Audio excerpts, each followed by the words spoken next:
Yo, what is good, YouTube, and welcome back to another JC2K video. In today's video, we're doing gameplay with the brand new Diamond Magic Johnson.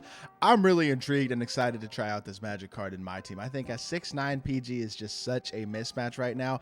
Is he better than SGA is honestly what I want to know. Is this the best point guard in the game, or is he not? I locked him in on my own account. I honestly am not thrilled that we're getting a point guard this tall, this quick, but it kind of is what it is, and Magic is going to be a great card. So before we hop into the video, if you haven't already, make sure you hit that subscribe button. Help me push towards the 15,000 subscriber mark on the channel. I upload every single day, tons and tons of my team content. Would really appreciate it if y'all do subscribe. Without further ado, let's hop right into it. Take a look at Magic. So 6'9" point guard, 96 offense, 86 defense, 92 driving layup, 90 close shot, 80 mid-range, 74 three ball, 80 driving dunk, 84 free throw, 90 ball handle, 96 pass sack.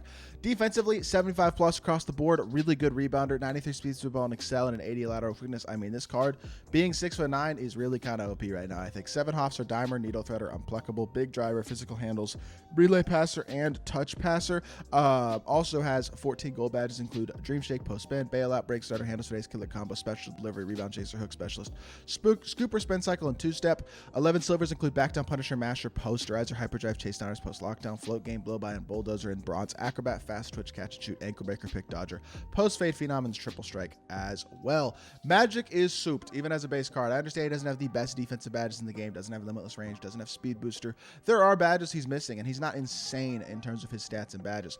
But what he is insane about is low-key this push cross. This Magic push cross at 6'9" at the PG position is going to be real glitchy. He's going to get into it and attack the rim really, really well. Obviously, people are going to play very low on Magic, so you're going to have to be able to hit a shot with him occasionally, probably, because your opponent is at times going to make you shoot with him. So gonna have to learn this jump shot for sure. Fade is actually fine. 74 three ball is more than high enough to green with consistency. You should be able to green pretty consistently with Magic if you do get this card. You got to make sure you practice that release and get it down though, so that you can green with consistency with Magic, because gonna need to be able to hit like 75+% of my open threes with him to maximize his potential. But this push cross is nasty, and combine that with the ability to attack the rim, the hop step, things like that. You can push cross into a, you can push cross into a hop step like this, and then you hop step to the rim, create a lot of separation at 6'9".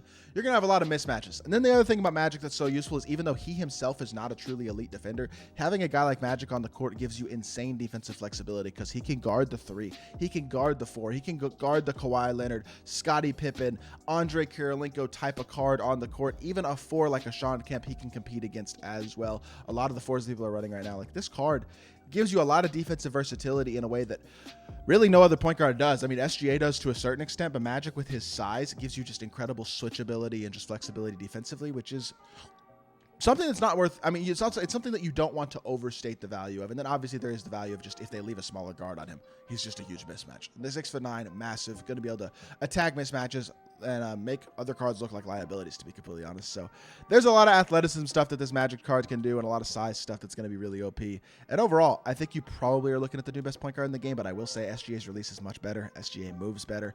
SGA stat and badge wise is better. SGA is the better card on paper, but Magic being 6'3" makes him, I mean, damn close, if not as good. So definitely excited to hop into a game and see what he can do. So without further ado, let's hop into it, see what Magic Johnson can do. I would just like to express a complaint at the beginning of this Magic video. I match up against a team here that has 3 emeralds, a gold, and free agent Victor. I know y'all don't want to see gameplay against these types of teams, but I can't quit this game. Otherwise, I might get a ban, which is ridiculous.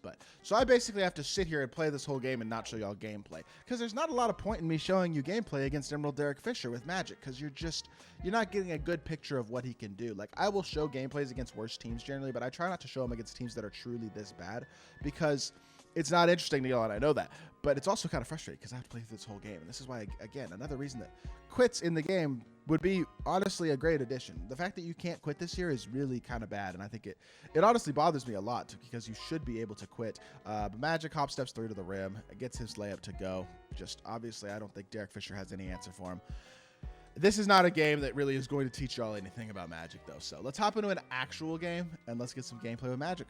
All right, I matched up against a team with Kyrie. I think that's the 99 free agent Kobe, and then LeBron, Giannis, and Magic. I have matched 2 legitimate starter teams. I matched the one y'all saw me complain about, and then I matched another one. So we are playing this game out regardless. Dude doesn't have the greatest team in the world, but it's good enough to give us a much better competition than our first opponent did. As Magic, let's go push cross immediately, attack the rim, get in the post, Giannis, the fact that we like look the mismatches that this Magic creates are gigantic because look, I can hop step through and I'm just going basically through Kyrie or smaller guards. I can pretty much get to the rim pretty much at will this whole game. If he switches matchups to try to put somebody else on Magic who will guard him better with size, I have all these other mismatches on the court with guys that can shot create. And honestly, this is only going to get worse as we get more and more better shot creators throughout the year, because right now, all there is with this type of size lineup is just mashing in backdoors and bad offense, but it works, which is the sad part. When we get better scores, the size is just going to become... You're not going to be able to avoid the size again, but it is what it is.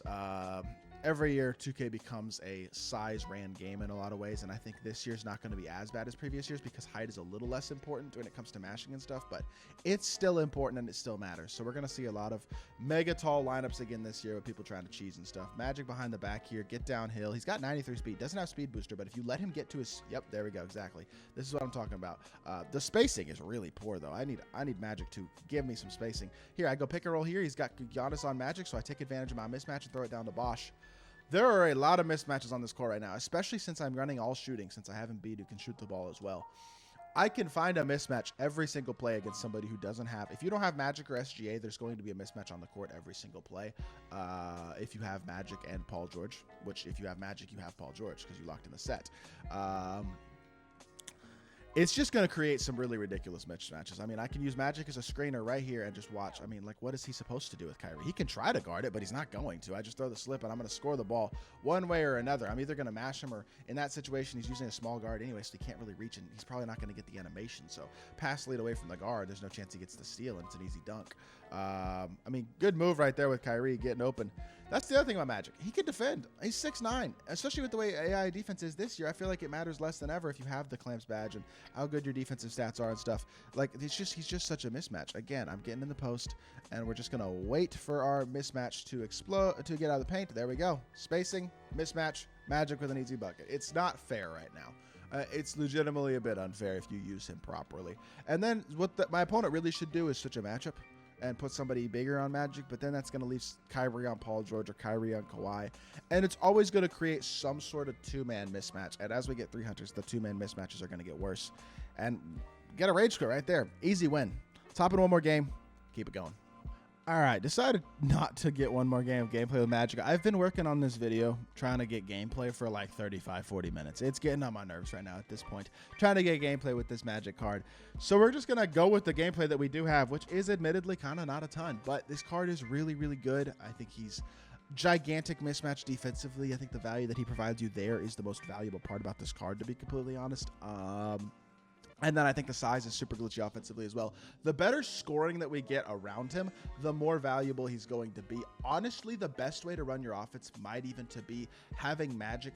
I think SGA is better than Magic, I will say that, but I don't know if Paul George is a good enough primary shot creator to put him next to Magic on the offensive end. It might even be best to put him next to an MJ at the shooting guard, or even like a Devin Booker at shooting guard, to maintain that size but have a primary ball handler scorer on the lineup. But overall, I do think Magic is the second best point guard in the game. I think SGA is probably better just because he moves significantly better and his release is significantly better. But Magic's size is something you just can't overstate, and he is 100% a top tier card in my team. So that is going to do it for this video. I hope y'all did enjoy. If you did, make sure you hit that like button, leave a comment, and subscribe. I'll be back with more 2K content very, very soon. I appreciate y'all. Peace.